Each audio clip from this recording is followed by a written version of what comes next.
Hey everyone, welcome back to the channel. If you haven't already, make sure to subscribe to the channel and leave a like on the video. Unfortunately for Tycoon Real Estate founder and CEO Aaron McDaniel, the Sharks not only hated the product idea, but some of them hated the entrepreneur behind it. McDaniel pitched his real estate crowdfunding service and got a hostile reception from the Sharks, who called his pitch risky and a ripoff on Season 6.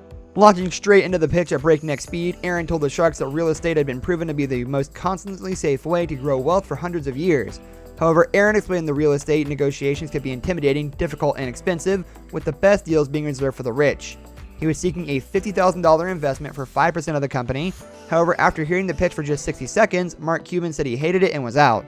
Cuban yelled that the idea was scamming, Barbara Corcoran thought it was spooky, and O'Leary, who was actually interested in making a deal, asked McDaniel if he had a criminal record.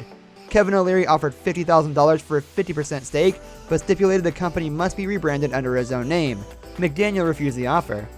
The biggest deal in Shark Tank history is also the scariest. On episode 6 of season 5, Melissa Carbone manages to get $2 million from Mark Cuban in exchange for a 20% stake in her company, making it one of the best Shark Tank episodes.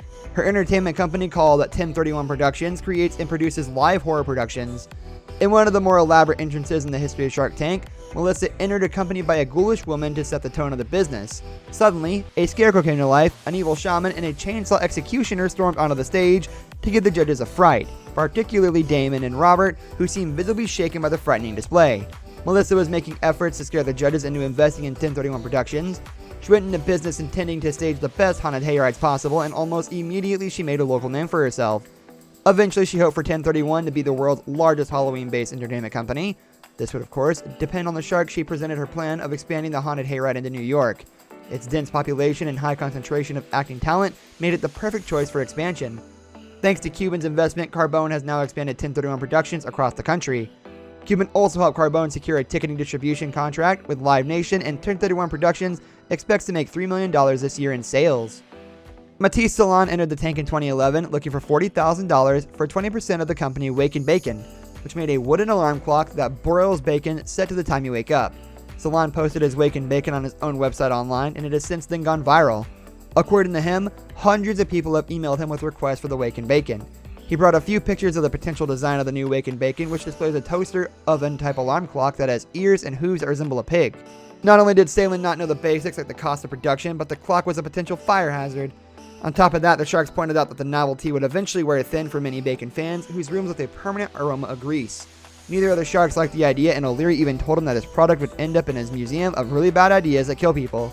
This is going to be a present for Dad because it's so darn stupid.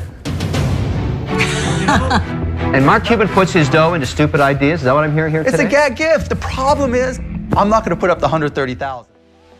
Copa di Vino founder James Martin walked away from Sharks' offers not just once, but twice. He first pitched his single-serving wine company Copa di Vino in Season 2, leaving multiple deals on the table because he found the offers too low. But he also did the same thing in Season 3. He was asking for $600,000 and offering a 20% stake in his business.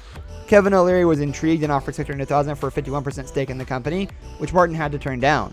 After leaving without a deal, Copa di Vino's success exploded. So much so, the producers decided to bring him back the next season, which they probably think now was a mistake.